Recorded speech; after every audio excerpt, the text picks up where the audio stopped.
Chapter 3. Lilliput at War.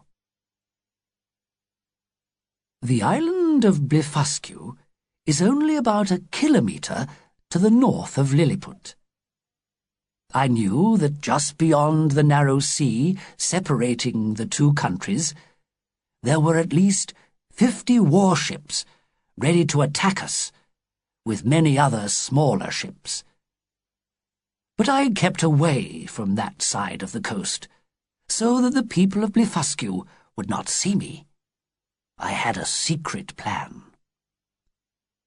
From the king's workmen, I ordered 50 heavy metal hooks, each fastened to a piece of strong rope. I took off my coat and shoes and walked into the sea with the hooks and ropes in my hands. The water was deep in the middle, so I had to swim for a few meters. But it only took me half an hour to get to Blefuscu. When the Blefuscans saw me, they were so frightened that they jumped out of their ships and swam to the beach. I then used one hook for each ship and tied all the ropes together at one end. While I was doing this, the enemy shot thousands of arrows at me, which caused me a lot of pain. I was afraid of getting an arrow in my eyes, but I suddenly remembered I still had an old pair of reading glasses in my pocket. So I put them on and continued my work. When I was ready, I started walking into the shallow water away from Blefuscu. As I walked through the waves, I pulled the enemy's warships behind me. When the people of Blefuscu realized that all their warships were disappearing, their cries were terrible to hear. As I came nearer to Lilliput, I saw the king and all his lords and ladies standing on the beach. They could only see Blefuscu's warships coming closer, as I was swimming and my head was occasionally under the water. Therefore, they supposed that I had drowned and that the Blefuscan ships were attacking. But when they saw me walking out of the sea, they welcomed me warmly with cries of astonishment and delight. The king himself came down to the water to meet me. "Everyone in Lilliput is grateful to you," he cried. "For your bravery, you will be one of my lords from now on." "Thank you, sir," I replied.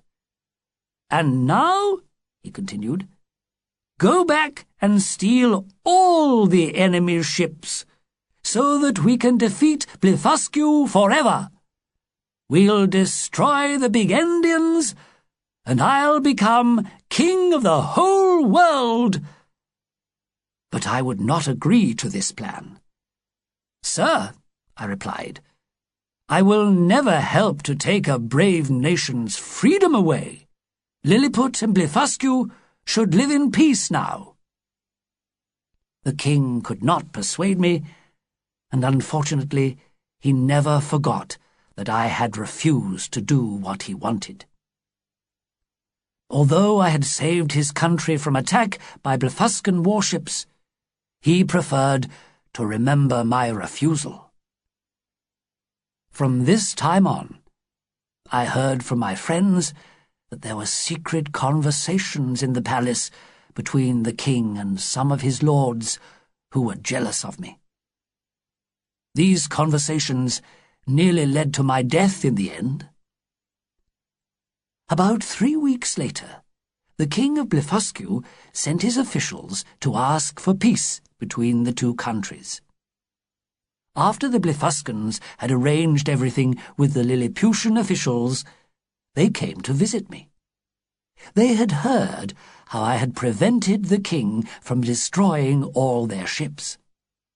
After thanking me, they invited me to visit their country.